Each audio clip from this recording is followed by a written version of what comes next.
Hello everyone, welcome to General Paper Coaching of Literature Academy. ഇന്ന് അഞ്ചാമത്തെ യൂണിറ്റാണ് നമ്മൾ സ്റ്റാർട്ട് ചെയ്യാൻ വേണ്ടി പോകുന്നത്. And unit 5 is about teaching, learning and evaluation. വളരെ പ്രധാനപ്പെട്ട 3 കാര്യങ്ങളാണ് ടീച്ചിങ്, ലേണിംഗ് ആൻഡ് ഇവാലുവേഷൻ. അപ്പോൾ ഈ 3 കാര്യങ്ങളെ പറ്റിയിട്ടുള്ള പ്രധാനപ്പെട്ട ചില സംഗതികളാണ് പഠിക്കാനുള്ളത്. അവയുടെ ചില പ്രത്യേകതകൾ, അവയുമായി ബന്ധപ്പെട്ട മറ്റ് ചില ഐഡിയാസ്, കോൺസെപ്റ്റ്സ്, തിയറീസ്, ഇത്തരത്തിലുള്ള കാര്യങ്ങളൊക്കെ നോക്കാനുണ്ട്.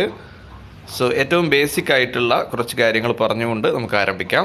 First we are gonna talk about 3 levels of teaching. അപ്പോൾ ടീച്ചിങ്ങിനെ പറ്റിയിട്ടുള്ള ഏറ്റവും ബേസിക് ആയിട്ടുള്ള അണ്ടർസ്റ്റാൻഡിങ് അതിനെപ്പറ്റി പറയുന്ന ഏറ്റവും പ്രധാനപ്പെട്ട ചില അല്ലെങ്കിൽ ഏറ്റവും ബേസിക് ആയിട്ടുള്ള 3 ലെവൽസാണ്: memory level of teaching, understanding level of teaching and reflective level of teaching. അപ്പോൾ അതിൻ്റെ പേരിൽ തന്നെ ഒരു പരിധിവരെ കാര്യങ്ങൾ മനസ്സിലാകാൻ വേണ്ടി പറ്റും.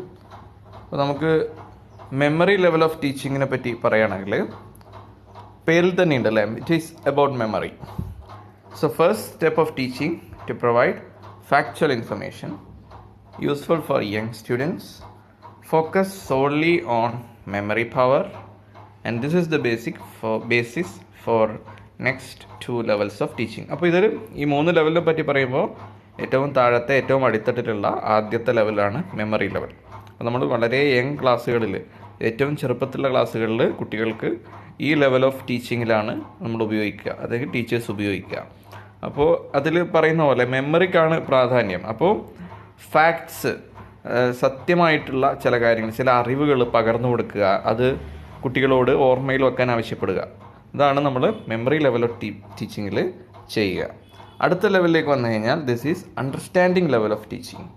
This is the second stage of teaching and it encourages students to use more mental processes like thinking, understanding and interpreting. Effective classroom interaction is a feature of this level of teaching. അപ്പോൾ ഇവിടെ കുറച്ചും കൂടി നമ്മൾ അടുത്ത ലെവലിലേക്ക് വന്നു.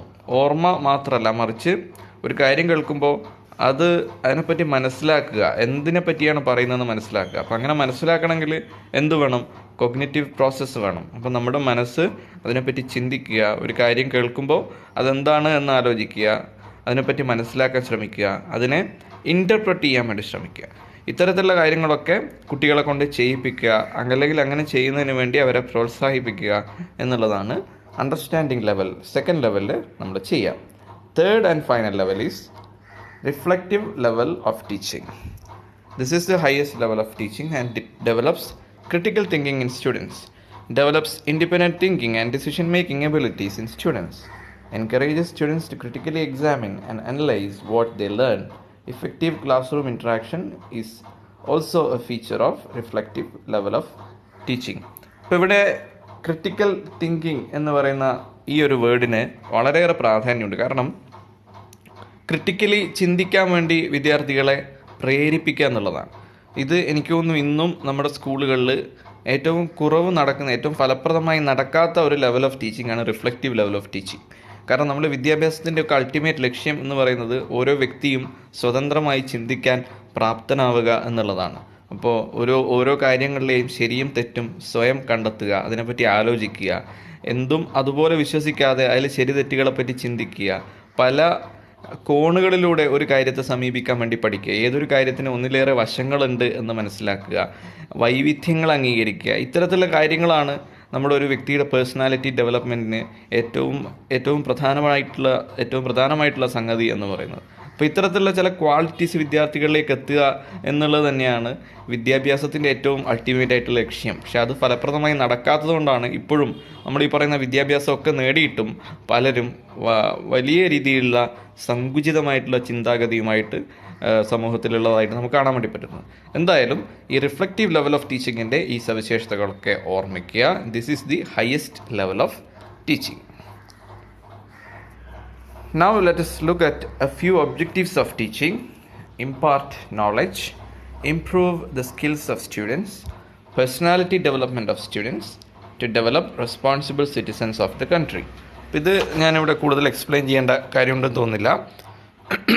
ഇത്തരത്തിലുള്ള ചോദ്യങ്ങളൊക്കെ നിങ്ങൾക്ക് പ്രതീക്ഷിക്കാവുന്നത്, ഇപ്പോൾ ഒരു ഗ്രൂപ്പ് ഓഫ് സ്റ്റേറ്റ്മെൻറ്റ്സ് വന്നിട്ട് താഴെ പറയുന്നതിൽ ഏതാണ് ടീച്ചിങ്ങിൻ്റെ ഒബ്ജക്റ്റീവ്സ് എന്ന് സെലക്ട് ചെയ്യുക, അല്ലെങ്കിൽ അല്ലാത്തത് ഏത് എന്ന് ചോദിക്കുക. അത്തരത്തിലുള്ള ചോദ്യങ്ങളാണ് നമുക്ക് ഈ ഏരിയയിൽ നിങ്ങൾക്ക് പ്രതീക്ഷിക്കാവുന്നത്.